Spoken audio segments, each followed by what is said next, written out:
O mundo que conhecemos mudou em janeiro de 2026. O que antes era tratado como teoria da conspiração nos cantos mais obscuros da internet, tornou-se o assunto principal nas mesas do Departamento de Justiça dos Estados Unidos.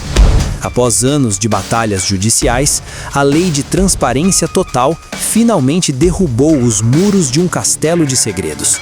São mais de 3 milhões de páginas, arquivos, e-mails, registros de GPS e fotos que nunca deveriam ter sido vistas. Mas, em meio a nomes de Hollywood, cientistas renomados e membros da realeza europeia, um detalhe específico fez o Brasil parar: o nome de um ex-presidente citado 74 vezes em comunicações estratégicas. O que o maior articulador de influências do século XXI tinha a dizer sobre o nosso país em 2018? Por que o Brasil era o foco de uma rede acusada de papar pessoas em escala global? Fique comigo até o final deste vídeo, porque hoje, no Mysterium X, vamos conectar os pontos que a mídia tradicional tem medo de tocar. Prepare-se, porque o que você vai ouvir aqui pode mudar sua visão sobre como o poder realmente funciona. A queda das tarjas. Para entender a gravidade do que estamos discutindo, precisamos falar sobre o erro de fevereiro. Há poucas semanas, o governo americano cometeu o que muitos chamam de erro calculado. Ao subir os arquivos para os servidores públicos, o software de redação falhou. Nomes de testemunhas, vítimas e colaboradores que deveriam estar protegidos por tarjas pretas tornaram-se visíveis por algumas horas. Foi o suficiente para que investigadores independentes baixassem tudo. O que surgiu ali foi um mapa de exploração sem precedentes. Descobrimos que a rede operava como uma agência de inteligência privada, onde a moeda de troca era a chantagem. O esquema de papar pessoas vulneráveis não era apenas um desvio de comportamento, era uma ferramenta de controle. Se você tinha um segredo sombrio, eles tinham a sua lealdade. E quem ousava quebrar esse pacto de silêncio, frequentemente acabava sendo apagado de forma misteriosa.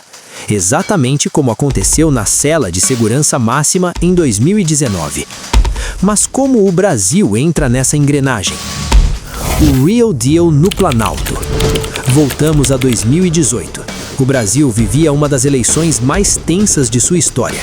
Enquanto o povo estava nas ruas, nos e-mails trocados entre o financista da ilha e o estrategista Steve Bannon, o nome de Jair Bolsonaro aparecia com uma frequência alarmante.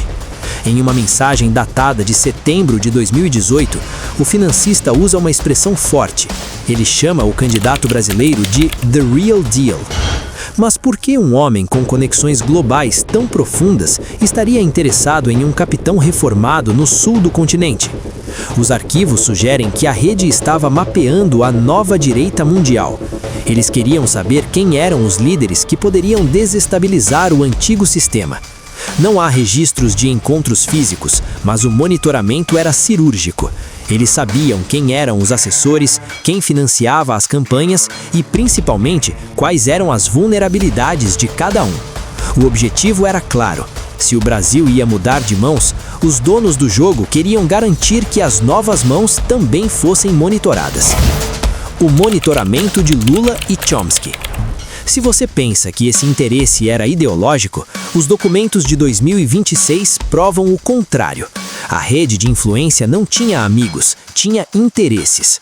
Os novos arquivos revelam que o monitoramento se estendia ao outro lado do espectro político.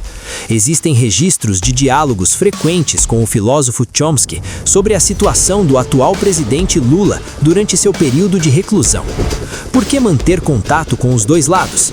A resposta está na teoria do caos controlado. Para essa elite obscura, não importa quem vence, desde que ambos os lados possam ser influenciados ou, se necessário, apagados politicamente através de escândalos fabricados. Eles tratavam o Brasil como um laboratório de testes para suas tecnologias de manipulação social. O rastro de e-mails mostra que o Brasil era visto como o prêmio maior da América Latina devido aos seus recursos e sua posição geopolítica. Chantagem e influência. Aqui entramos na parte mais densa do dossiê Mysterium X. Como essa influência era exercida? Os documentos de 2026 detalham o uso de propriedades ao redor do mundo, não apenas a Ilha Famosa, mas mansões em Paris, Londres e até possíveis passagens discretas pela América do Sul. Nesses locais, o esquema de papar pessoas era a armadilha perfeita. Políticos, juízes e empresários eram convidados a eventos de luxo onde suas ações eram gravadas sem que soubessem. Essas gravações eram um seguro de vida da rede. Quando um político brasileiro ou internacional tentava votar contra certos interesses globais, um envelope ou um e-mail discreto chegava até ele. O medo de ser apagado socialmente ou terminar como o mentor da rede na prisão forçava a obediência. Os 74 arquivos que citam o Brasil sugerem que essa diplomacia das sombras tentou criar raízes em solo verde e amarelo. As vítimas esquecidas e as falhas da justiça. Não podemos esquecer o lado humano. O erro técnico de fevereiro de 2026 expôs o sofrimento de centenas que foram usados como mercadoria. O sistema de papar pessoas destruiu vidas para garantir o prazer e o poder de uma elite que se julga acima da lei. E quando as investigações chegavam perto demais, o protocolo de limpeza era ativado. Quantas pessoas foram apagadas para que esses 3 milhões de documentos demorassem tanto para sair? A morte do financista em sua cela, classificada oficialmente de um jeito que ninguém acredita, foi apenas o começo. Em 2026, descobrimos que as câmeras da prisão não falharam por acaso, elas foram desativadas remotamente. Existe um rastro digital que prova a intervenção externa. Eles não podiam deixar que ele falasse sobre o Brasil, sobre os Estados Unidos ou sobre qualquer outra nação. O despertar do Mysterium X. O que vimos hoje é apenas a superfície. 3 milhões de páginas não são lidas em um dia, e nossa equipe no Mysterium X continuará minerando cada detalhe desse dossiê Brasil. A verdade é que o poder real não está nas urnas, mas nas sombras de e-mails criptografados e encontros em mansões vigiadas. O monitoramento de 2018 mostra que o Brasil sempre esteve no radar dos arquitetos do caos. O que você acha disso tudo? Seria apenas uma coincidência o nome de um líder brasileiro aparecer tantas vezes nos arquivos de um homem que vivia e exercer chantagem? Ou o Brasil é, há muito tempo, um tabuleiro controlado por mãos invisíveis? Deixe seu comentário abaixo. Sua opinião ajuda a manter este canal vivo contra a censura. Se inscreva, ative o sino e prepare-se. A parte 2 deste dossiê virá com nomes ainda mais surpreendentes. No Mysterium X, o mistério nunca dorme. Até a próxima!